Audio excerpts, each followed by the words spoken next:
So what's the connection between this family heirloom and the forge hammer here at the Black Country Living Museum? Well, just read the inscription on the other side. It says William Russell, Hammermon, Bilston, Staffordshire, 1847. From that inscription, I reckon that William Russell could quite possibly have been one of a gang of men operating a forge hammer at Bilston, just like this one.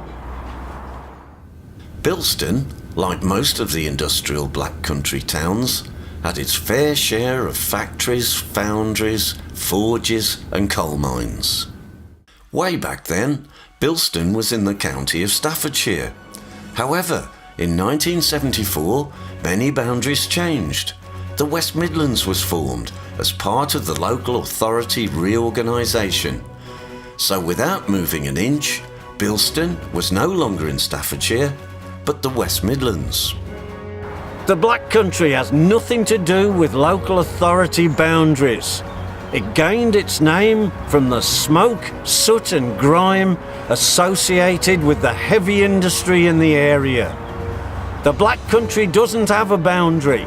It begins and ends where a Black Country mon says it does.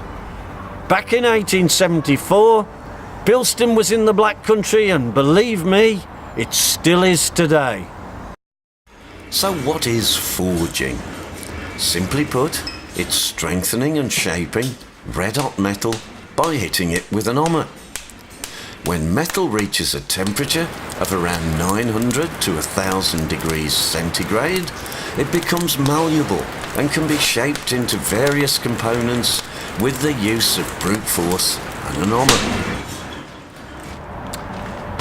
In 1839, the steam hammer was invented. Steam meant power. It was used to drive all sorts of things, from machines to locomotives. With this new invention, large, heavy components could be forged more quickly with greater accuracy. The hammer is raised and lowered by steam pressure in a cylinder. The steam is generated in the boiler, utilising heat from the furnace.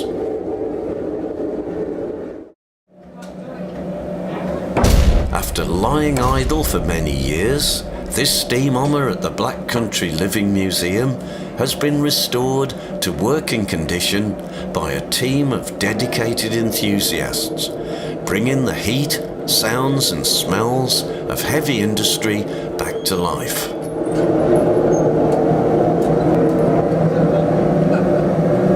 Like William Russell, all of the men working here would have been called an hammermon, not just the one operating the hammer.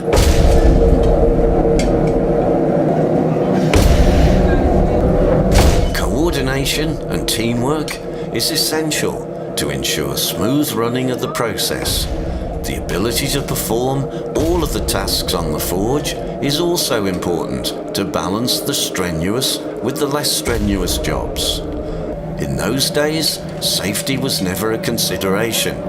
No special clothing, cloth caps, no hard hats, and most of the men, after working on the hammer for a few years, were profoundly deaf from the constant banging.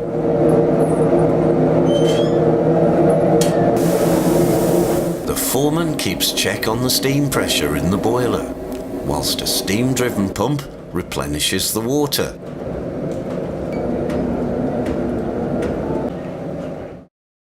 This forge came to the museum from the Isaiah Preston factory of Cradley Heath, and it is thought to have been one of the last steam hammer forges to operate in the Black Country.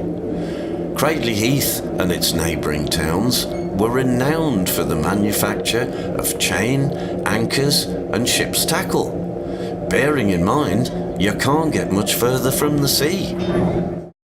The anchor and chain for the most famous passenger liner in the world was made here in Netherton at the Noah Hingley Factory, which was just down the road from here.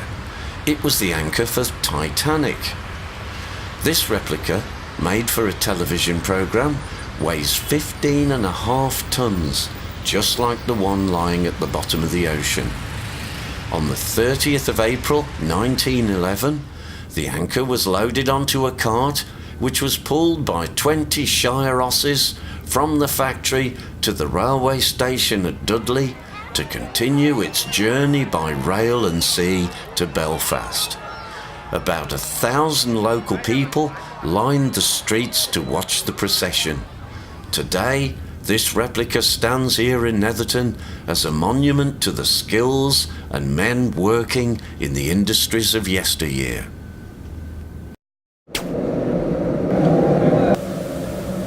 There's the bull. That's what they called the whistle around here. It was used to call the men back for the next shift. The team here are forging small ingots to demonstrate the power of the forge hammer. Back in 1874, no instruments were available to measure the temperature of the red-hot metal. An experienced hammerman could tell simply by the colour that it was ready to be forged.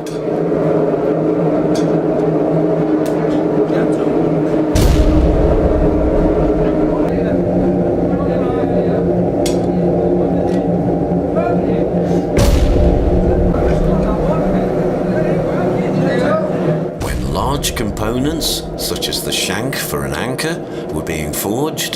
The cranes would be used to position the red-hot metal under the hammer.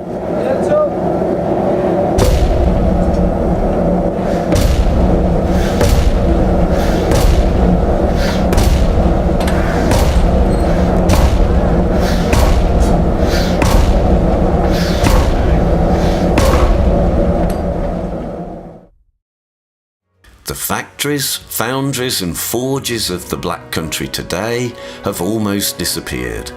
The area known for metal bashing is quiet, yet a dedicated team of volunteers and enthusiasts here at the Black Country Living Museum strive to keep the skills, machinery and buildings of a bygone era alive, to be appreciated for generations to come.